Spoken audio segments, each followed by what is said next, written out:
अस्सलाम वालेकुम स्टूडेंट्स। आज का जो हमारा पहला लेक्चर है वो करंट अफेयर, पाकिस्तान अफेयर्स, इसके अलावा एसए, ये तीनों के लिए बड़ा इंपॉर्टेंट है। ठीक है। अब ये पहला लेक्चर है हमारा और यही डेमो क्लास भी हो जाएगी आपके लिए। तो हमारा जो पहला टॉपिक है दैट इज COP29। ठीक है। अच्छा, ये टॉपिक क्यों चूज किया है? क्योंकि जो ग्लोबल वार्मिंग है वो आपके पास ऐसे में भी आ रही है, वो आपके पास पाकिस्तान को भी इफेक्ट कर रही है, वो करंट अफेयर में भी आ रही है। तो हमने ये टॉपिक चुना। ये पेपर में किस तरीके से आ सकता है? देखें, global warming and our preparedness, ये ऐसे पहले भी आ चुका है। वो आपसे ये तकाजा करता है कि ग्लोबल वार्मिंग तो एक फिनोमिना है, हम क्या उसके लिए तैयार हैं या नहीं है, हम कुछ चीजें कर रहे हैं या नहीं कर रहे हैं, ये इसके ऊपर। ठीक है। या ये आ सकता है करंट अफेयर में कि COP29 हुई है, क्या उसने अपने गोल अचीव कर लिए हैं या नहीं किए हैं? अगर नहीं किए तो भी बताएं और कर लिए तो भी बता दें। ठीक है। तो इस तरह का पेपर में सवाल पूछा जा सकता है जिसके चांसेस हैं। अब आप इसको हर पर्सपेक्टिव से आप देखेंगे। ठीक है। यहाँ तक क्लियर हो गया?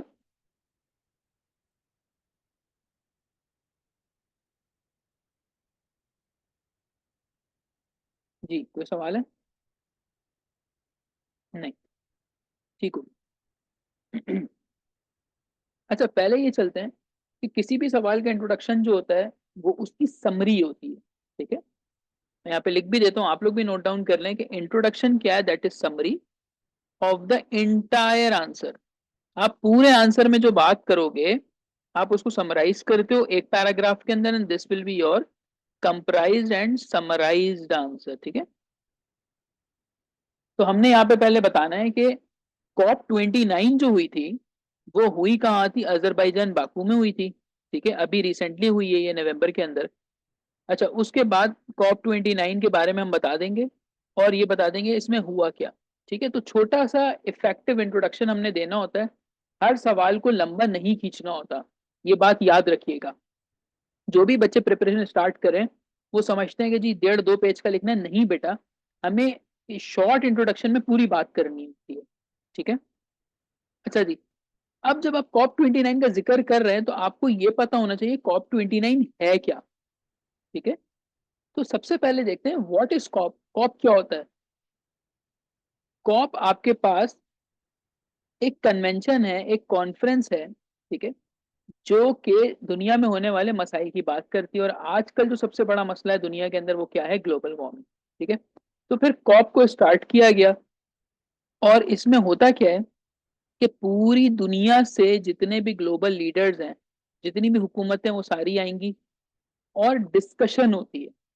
ठीक है, जिस तरीके से यूएन के अंदर होती है। तो ये बेसिकली एक कंसेप्ट है कॉप का, जैसे सेटिंग हो रही है पूरी दुनिया के लोगों की। ठीक है। तो ये आप छोटी सी हेडिंग लगा के कॉप लिख सकते हो।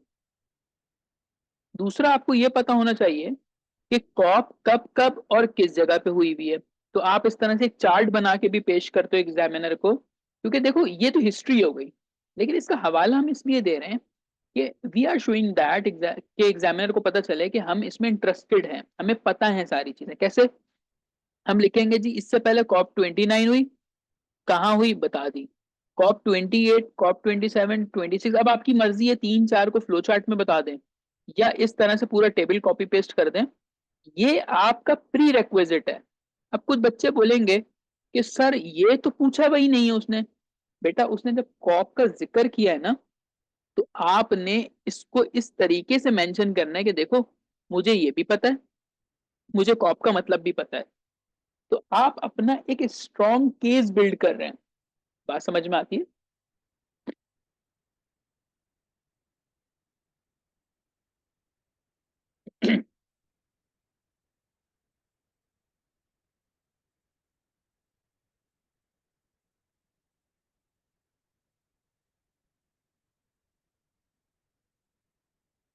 जी बेटा, यहाँ तक क्लियर है? कोई सवाल यहाँ तक?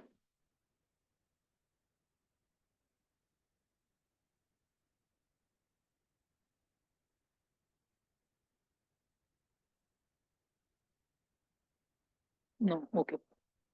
अच्छा जी, अब सवाल ये आता है कि सर COP29 की जरूरत क्यों पड़ रही है, या why the world is worried. अब आप इस तरह हेडिंग डाल सकते हो। ठीक है। अब एग्जामिनर कहेगा कि यार मैंने जब COP29 की बात की है तो इस बच्चे को पता है कि कॉप 29 की जरूरत क्यों पड़ रही है। Again this will be only a single chart, कोई एक आधा पैराग्राफ हो सकता है, उससे ज्यादा नहीं लिखना। अच्छा, ग्लोबल वार्मिंग से हो क्या रहा है, कॉप 29 की क्यों जरूरत पड़ रही है, आप इसमें इवेंट्स लिखोगे, कहिए कि हुआ क्या क्या। ये तो मैंने एक चार्ट यहाँ पे एक पिक्चर लगा दी जिसमें आप सोशल एंड इकोनॉमिक इम्पैक्ट की बात कर रहे हो कि भाई इससे होता क्या है, लेकिन दुनिया में जो इवेंट्स हुए हैं हम उसकी भी बात करेंगे इसके अंदर, ठीक है। जैसे मिसाल के तौर पे ये रहा, कि अब किसी को फैक्ट एंड फिगर में मसला होता है तो अब नहीं होगा, यहाँ देखें, record breaking heat across Asia.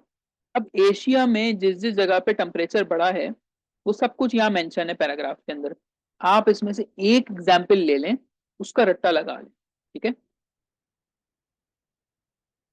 उसके बाद हम नीचे चलें, तो जब हमने एशिया की बात कर ली, अब हम देखते हैं बाकी क्या हुआ जी। पता चला लिबिया के अंदर एक डिस्ट्रक्टिव फ्लड आया है और उससे इतना इतना नुकसान हुआ, डेट भी डली हुई है। इसी तरीके से यूएसए में क्या हो रहा है, हेवी स्नो हो रही है। साउथ ईस्ट अफ्रीका में क्या हो रहा है, साइक्लोन आ रहे हैं। बीजिंग चाइना में क्या हुआ, सैंड स्टॉर्म आ रहे हैं। अब आपको सारी एग्जाम्पल नहीं देनी, आपने कोई तीन चार, दो तीन अपनी मर्जी से करना है, ठीक है। मतलब मैंने यहाँ पे 10 या 8 दी हुई है, आप अपने हिसाब से देना जो आपको याद रह जाए। अभी दिसंबर में आया रिसेंटली, तो ये आपके पास आया था, मेरे ख्याल से मलेशिया के अंदर आया है। हाँ, मलेशिया में आया था। 1,22,000 लोग जो है वो माइग्रेट किए, इससे होमलेस हो गए। क्यों हो गए, क्योंकि यहाँ पे आया था, बारिशें बहुत हुई थी, मैसिव फ्लड्स आए थे। तो ये अभी मैंने दिसंबर में अखबार में पढ़ा था तो मैंने इसमें ऐड कर दिया था, ठीक है। तो ये आपके पास हो जाएंगी एग्जाम्पल्स, ठीक है। इन एग्जाम्पल्स की वजह से दुनिया परेशान है। आई होप सो कि अब आपको समझ में आ रहा होगा कि करंट अफेयर और पाक अफेयर में अपना केस बिल्डअप कैसे करना होता है। क्लियर हो रहा है बेटा?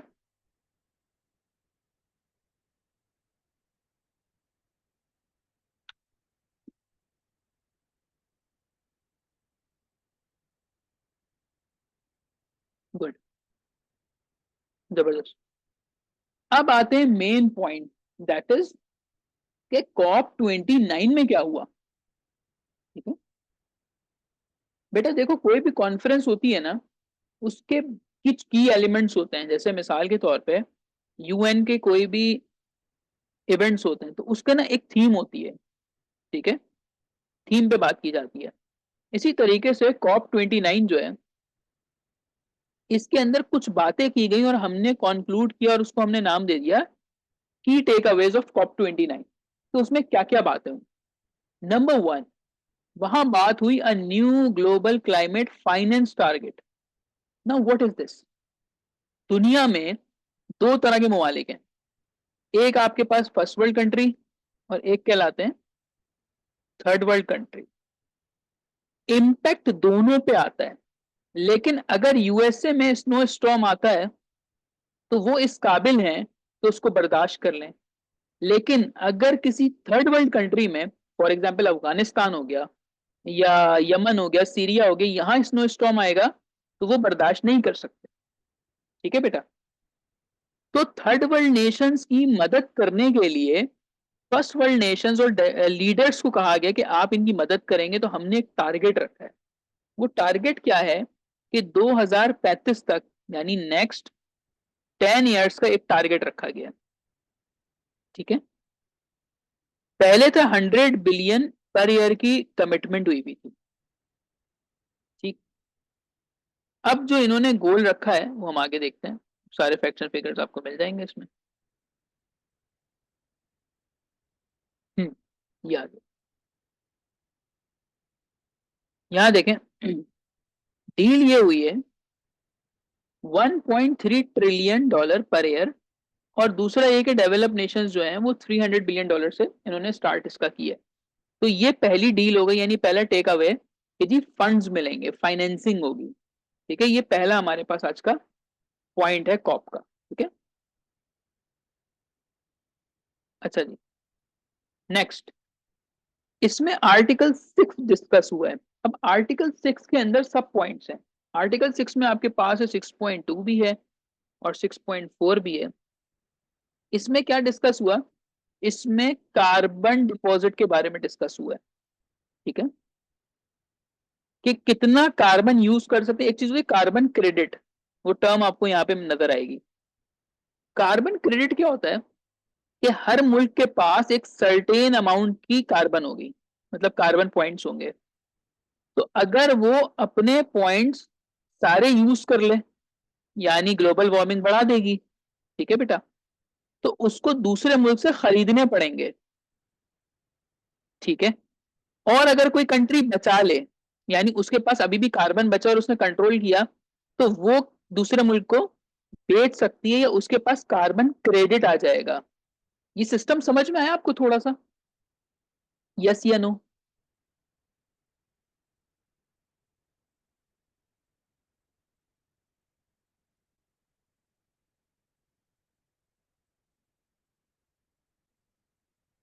जी मुझे बता दीजिएगा कि ये पॉइंट क्लियर हो गया आपको, कार्बन क्रेडिट वाला।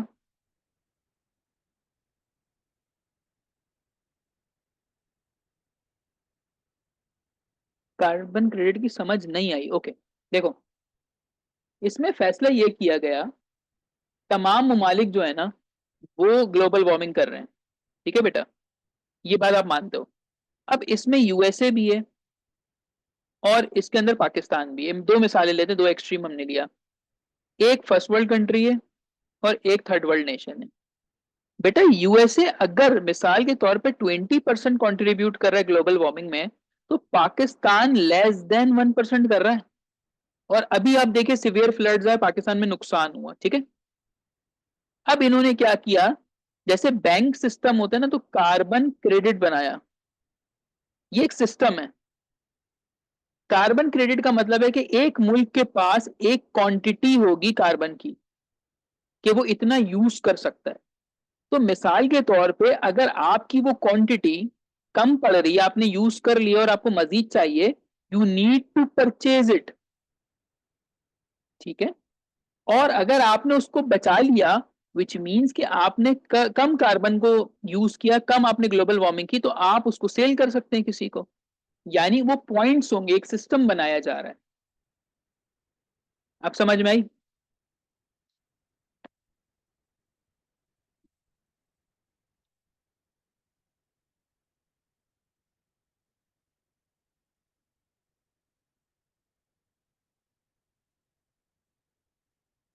ये मेजरमेंट एक सिस्टम होगा उनके पास। इसमें उन्होंने एक बात की है अभी, कहिए, कि इसके अंदर एक प्रॉपर सिस्टम बनाएंगे, उसमें बताया जाएगा कि भाई इसमें इतना इतना अमाउंट होगा। तो वो सारी चीजें अभी इसमें एक सिर्फ तस्करा हुआ है। अच्छा, कार्बन क्रेडिट आपको समझ में आ गया?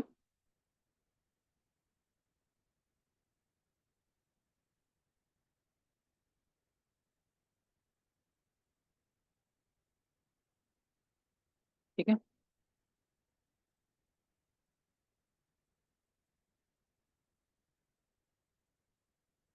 आगे चलते हैं।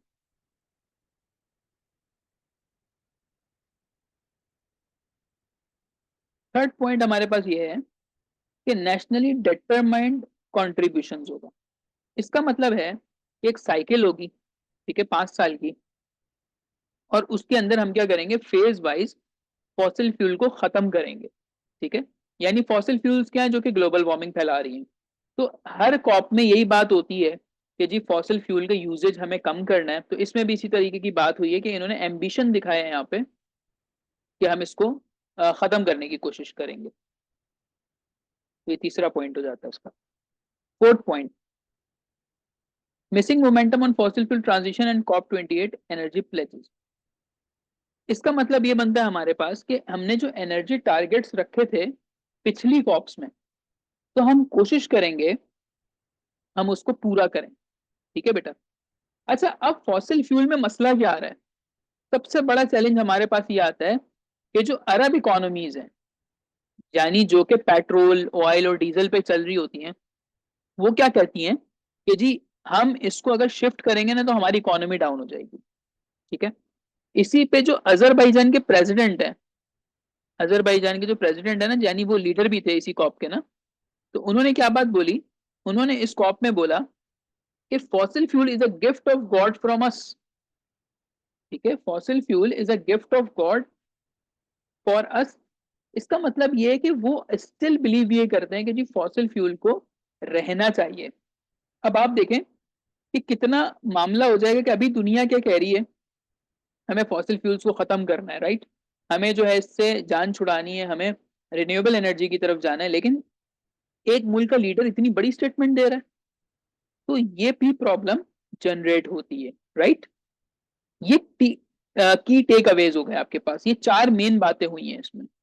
पहली क्या थी, फाइनेंस के बारे में थी, तो डेवलपिंग नेशन की मदद करेंगे।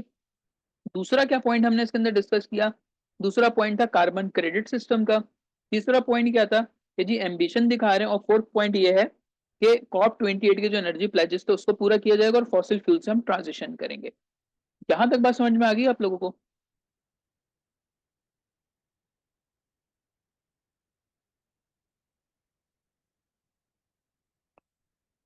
जी बेटा, गुड। हर कॉप जो उससे पहले हुई है उसमें भी चैलेंजेस आते थे, इसमें भी चैलेंज आ रहा है। नंबर वन चैलेंज क्या है? नंबर वन चैलेंज आपके पास ये आता है, ये फॉसिल फ्यूल से हम ट्रांजिशन करें कैसे, क्योंकि दुनिया का सिस्टम ही ऐसे चल रहा है। तो मोस्ट सिग्निफिकेंट बैरियर आता है डीकार्बोनाइजेशन। पहला चैलेंज आ गया कि भाई डीकार्बोनाइजेशन पे एग्री नहीं हो रहे लोग, उनको एग्री करना पड़ेगा, ठीक है। नंबर टू, ये है कि आपको अपना क्लाइमेट फाइनेंस जो है, यानी जो आपने बजट रखा है ग्लोबल वार्मिंग से लड़ने के लिए या उसको मिनिमाइज करने के लिए, you have to increase it. अभी जो आपने $1 ट्रिलियन रखा है वो बहुत कम है, अच्छा खासा आपने उसको स्केल करना है, ठीक है। अच्छा, यहाँ पे एक चीज लिखी, डिसबर्सिंग फंड्स रिमेन अनक्लियर। देखो, अगर अनाउंसमेंट हो जाए, जो पाकिस्तान में भी एक बड़ा मसला है, लेट सपोज, मैं एक आपको मिसाल देता हूँ, भाई 2022 में फ्लड्स आए पाकिस्तान में, ठीक है, तबाही हुई। यूनाइटेड नेशन ने, एक मिसाल दे रहा हूँ, मुझे एग्जैक्ट फिगर नहीं याद, लेट सपोज 1 करोड़ का ऐलान किया। मुझे बताइए, क्या ये 1 करोड़ जो है यूएन जब पाकिस्तानी गवर्नमेंट को देती है तो क्या वो डायरेक्टली सैलाब जदगान को मिलते हैं? यस या नो?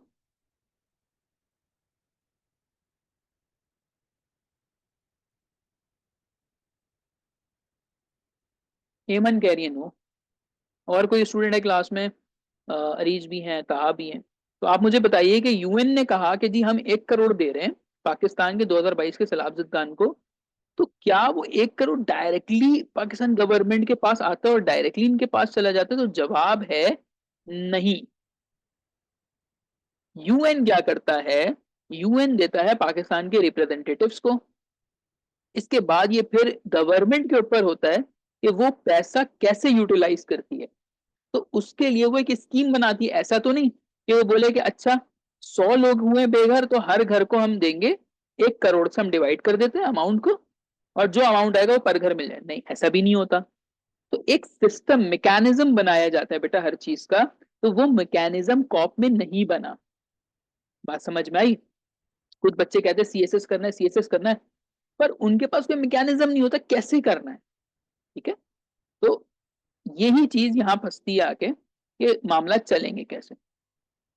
तीसरा ड्रॉबैक इसका क्या है कि इस पूरी चीज में अभी तक क्लाइमेट को नेचर से लिंक नहीं किया गया, जबकि इससे पहले जो कॉप हुई थी COP 28, उसके अंदर ध्यान ये रखा गया था कि आपकी जो नेचर है ना वो साथ चलती रहे। और नेचर के बारे में बात हुई, बायोडाइवर्सिटी पे बात हुई कि जी ग्लोबल वार्मिंग से कहाँ कहाँ मसला आ रहा है, उसकी मिटिगेशन की बात की गई। लेकिन यहाँ पे सिर्फ सादा ध्यान जो था वो फाइनेंसिंग की तरफ है, फाइनेंसिस की तरफ है, ठीक है।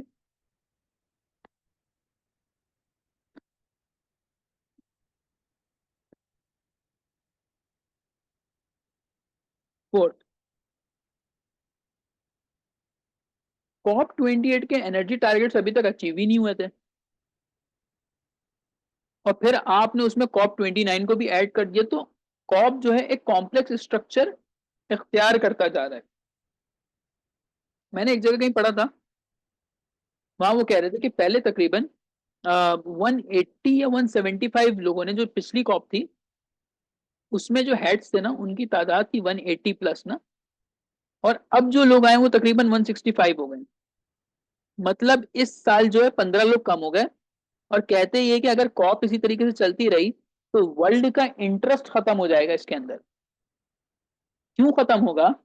क्योंकि जब ट्रम्प आया था फर्स्ट टाइम में, डोनाल्ड ट्रम्प की जब हुकूमत थी 1.0, यानी पहली बार जब आए थे वो, उन्होंने क्या किया था, यूएसए को पेरिस पीस एग्रीमेंट से बाहर कर दिया था। यानी ये एक था क्लाइमेट चेंज एग्रीमेंट था 2015 वाला।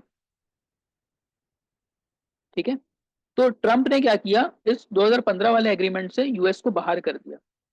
रीजन क्या होता है कि क्या ट्रम्प नहीं देख रहा ग्लोबल वार्मिंग से तबाही क्या आ रही है? मतलब मैं एक मिसाल दे रहा हूं आपको क्या ट्रम्प को नहीं पता ग्लेशियर मेल्ट हो रहे हैं, मसाइल आ रहे हैं, लोग परेशान हो रहे हैं? तो ऑन द अदर हैंड आप ये सोचें कि अगर यूएसए कार्बन रोक दे, मतलब ग्लोबल वार्मिंग को रोके, तो उसकी इंडस्ट्रीज नहीं चलेंगी। इंडस्ट्रीज नहीं चलेंगी तो यूएस बेचेगा क्या, कमाएगा क्या? और जब ये कमाएगा नहीं तो ये तो फिर सुपर पावर नहीं रहा। अब बात समझ में आती है? वो जो यूएसए की हेजीमोनी है, जो इसका हेजीमोनिक एटीट्यूड है कि जी डॉलर मेरा अच्छा है, मैं वर्ल्ड सुपर पावर हूं, वो है ही इसी बेस के ऊपर कि इसकी इंडस्ट्री अच्छी चलती है, वेपन है इसके पास।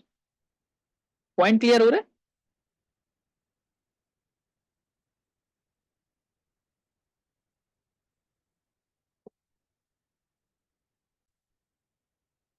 तो आपके जो वर्ल्ड लीडर्स है ना वही नहीं चाहते ये काम। तो अब जैसे ट्रम्प आउट हुआ, तो डू यू थिंक कि चाइना इसमें रहेगा? तो जो चाइना का लीडर है उसके दिल में क्या हो रहा होगा कि यार अगर हम इसमें एग्री कर जाते हैं तो यूएसए तो हमें मार देगा किसी भी दिन। तो इस वजह से वर्ल्ड लीडर्स का इस पे एग्री होना जरूरी है। ये मसला आता है। अब ट्रम्प दोबारा आ गया, अब दोबारा मसला आएगा इसमें, क्योंकि उनकी मेंटालिटी डिफरेंट है। तो अब हमने पढ़ लिया कि इस कॉप में बातें क्या हुई, इस कॉप के चैलेंजेस देखे अभी हमने कि यार इसमें चैलेंजेस क्या आ रहे हैं। अच्छा आप लोग कहोगे सर कम है, नहीं बेटा कम नहीं है ये। इसमें चार मेन बातें हुई हैं। Now you have to build up your case, मतलब मिसालें दे दे के केस बनाना होता है। ये मेरे नोट्स तो हैं, ये तो काम की चीज है, but you can add something more. या आपने अगर कहीं से सुन लिया, या जनवरी में कुछ पढ़ लिया, या किसी अखबार में कहीं कुछ आ गया, या मैंने ही कुछ अपडेट कर दिया, मैं अपने स्टूडेंट्स को अपडेट करता रहता हूँ, आप इसी हेडर में ऐड करते जाना। ठीक है। तो ये हो गया खत्म। अब मामला है कि सर अब हम करें क्या? कि जब कॉप के चैलेंजेस देख लिए, तो जो चैलेंजेस हमने देखे हैं उसको हम क्या करेंगे, कवर अप करने की कोशिश करेंगे। अच्छा एक कवर अप में मैं आपको ये बताता हूँ कि सबसे पहला मसला क्या था, फाइनेंसिस कम है। ठीक है। कि भाई दुनिया को अच्छा खासा पैसा देना चाहिए, लेकिन दुनिया कहती है कि भाई हम $1 ट्रिलियन दे रहे हैं, उससे ज्यादा हम नहीं देंगे। ठीक है। बट डू यू नो कि वर्ल्ड एक्सपेंडिचर ऑन वेपन कितना है? $2.4 ट्रिलियन एवरी ईयर। हर साल दुनिया $2.4 ट्रिलियन वेपन पे लगाती है, सिर्फ वेपन परचेज पे। बट यहां ये पैसे नहीं देना चाह रहे। समझ में आती है बात? एक तो ये आपके पास फैक्ट फिगर हो जाएगा। अच्छा केस ऐसे डेवलप किया जाता है कि जी देखें ग्लोबल फाइनेंसिस पे दुनिया जो है वो नहीं मान रही, लेकिन दुनिया वेपन तो ले रही है $2.4 ट्रिलियन। समझ में आ रही है मेरी चीजें, या मैं बहुत मुश्किल कर रहा हूँ चीजें?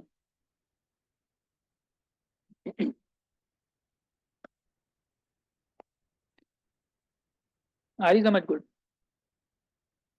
दूसरा, ग्लोबल वार्मिंग से मसला क्या हुआ? सिर्फ एक छोटा सा मुल्क पाकिस्तान ले लें। पाकिस्तान में विद इन 5 इयर्स 1600 टेक्सटाइल्स बंद हुई हैं।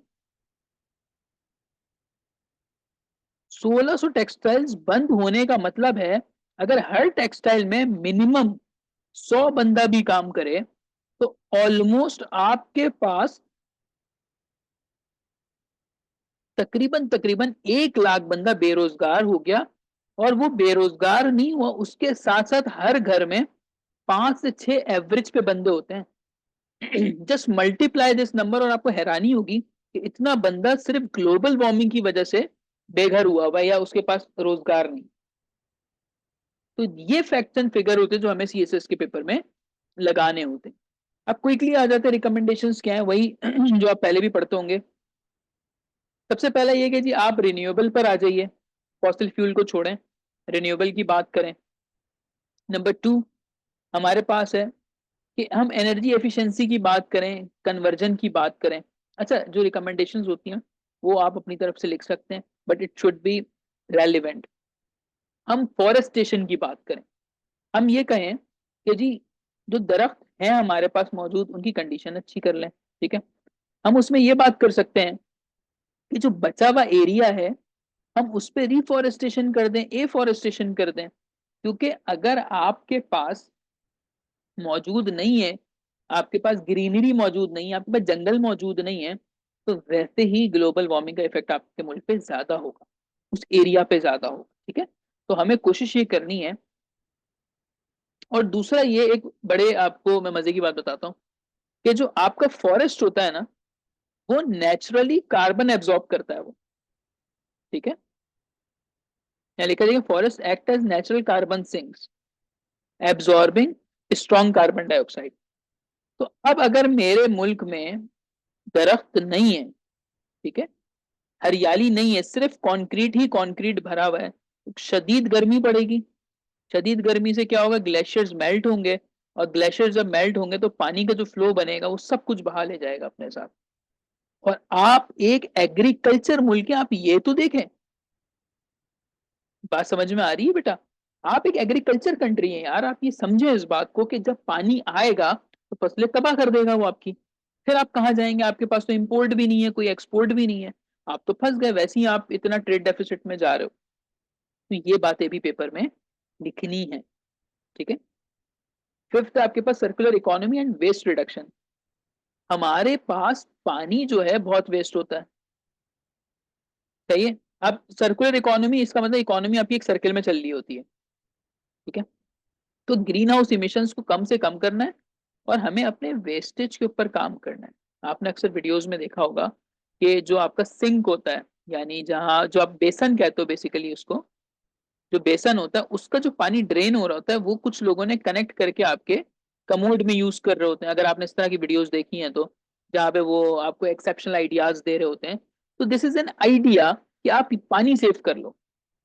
मतलब और भी छोटी छोटी चीजों से आप कर सकते हो, बट अपने वेस्ट रिडक्शन की तरफ जाओ, 3R का इस्तेमाल करो। ठीक है, रीयूज, रिसाइकिल, सही, ये वाले मामलात को।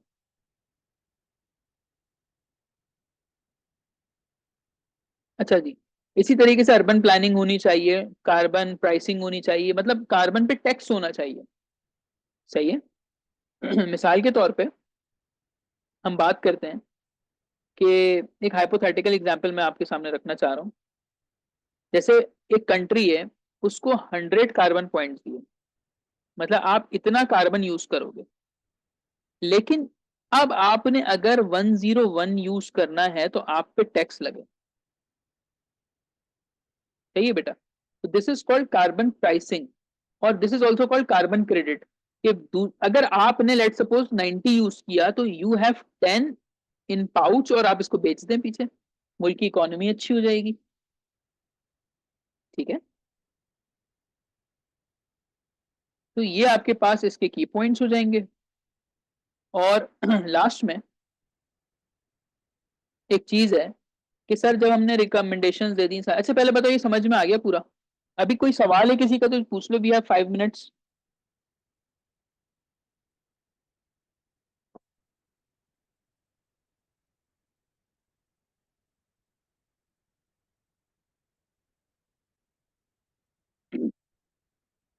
गुड। अच्छा, अब यहां पर हमने क्या किया एमन, पूरा हमने पढ़ लिया, हमने रिकमेंडेशंस भी देख ली। लास्ट में आप ये कहते हो कि सर हमारे पास टाइम नहीं है, कोटेशन चाहिए हमें। तो बेटा इसके लिए देखो, ग्लोबल वार्मिंग ना अभी का फिनोमेना है, तो ग्लोबल वार्मिंग के लिए अभी हम किसी किताब की तरफ नहीं जा रहे, हम देखते हैं कि लीडर्स क्या कहते हैं। तो ये आपको काम आएगा। The climate crisis is not a game, it is a matter of life and death for millions of people around the world. तो यूएन के सेक्रेटरी जनरल की एक कोटेशन मिल गई, it's up to you, you can use it in the conclusion, you can use it in the introduction, you can use it in the mid part, जहां भी लगाओगे अच्छा लगेगा। और एक इतने बड़े नाम की कोटेशन है, तो आई एम श्योर कि बहुत जबरदस्त हो जाएगा ये। ठीक है, एक कोटेशन आपको मिल गई। अच्छा सर कुछ और है? बिल्कुल और है। अच्छा ये सब ढूंढ के मैंने निकाली हुई है ताकि एक अच्छा पेपर हो जाए। ये Barack Obama, we are the first generation to feel the impact of climate change and the last generation that can do something about it. The best place to put this quotation is before the recommendations. ठीक है बेटा, आपने सारे मसले बता दिए, उसके बाद ये कोटेशन डाल दी, ये लिख दिया। इसको अगर तुम कंक्लूजन पे ले जाओ तो ये बेहतरीन हो जाएगा मामला। ठीक है, सो ये एक सवाल आपका पूरा करंट अफेयर, पाक अफेयर, ऐसे आपका सब कवर हो जाता है उसके अंदर। ठीक हो गया। सो अब अगर किसी का कोई सवाल है तो बिल्कुल पूछ ले मुझसे। ये टॉपिक कंप्लीट हो गया। जिन बच्चों को नोट्स चाहिए वो मुझे टेक्स्ट कर दीजिएगा, ये जो नोट्स हैं एज इट इज उनको मैं पीडीएफ फॉर्म में फॉरवर्ड कर दूंगा। तो आपको कहीं और से पढ़ने की भी जरूरत नहीं है, आप इसी को रिड्यूस कर दीजिएगा।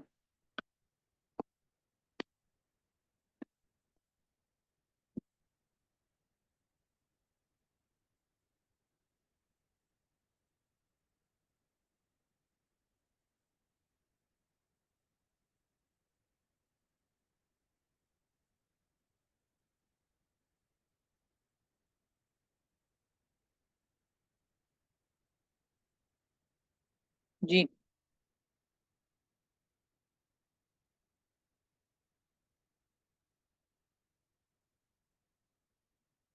अच्छा फीडबैक जो है ना वो आप व्हाट्सएप पे दीजिएगा, ताकि फिर बाकी बच्चों को भी ग्रुप में डाल के मोटिवेशन मिल जाती है, उनको भी थोड़ी सी मेरी मेहनत भी वसूल हो जाती है। और अगर किसी का कोई सवाल है तो बिल्कुल पूछ ले, ये वीडियो रिकॉर्ड हो गई है, इंशाल्लाह यूट्यूब पे अवेलेबल होगी। ये हमारा एक टॉपिक था COP29। इसी तरीके से मजीद 9 टॉपिक्स और हैं हमारे पास, तो वो इंशाल्लाह कुछ करेंगे, एक एक दो दो दिन में क्लासेस रख के 10 मेन टॉपिक हम कर लें, और इसी में से आपके सारे पेपर बनते हैं। एससे हो गया, पाक अफेयर हो गया, करंट अफेयर हो गया, इसी में से सवाल आते हैं। तो अब जो बच्चे भी इंटरेस्टेड हो मुझे व्हाट्सएप कर दें, एनरोलमेंट का तरीका मैं बता दूंगा, तो आप एनरोल होकर बाकी 9 टॉपिक्स भी कर सकते हो। दुआओं में याद रखिएगा। अल्लाह हाफिज़।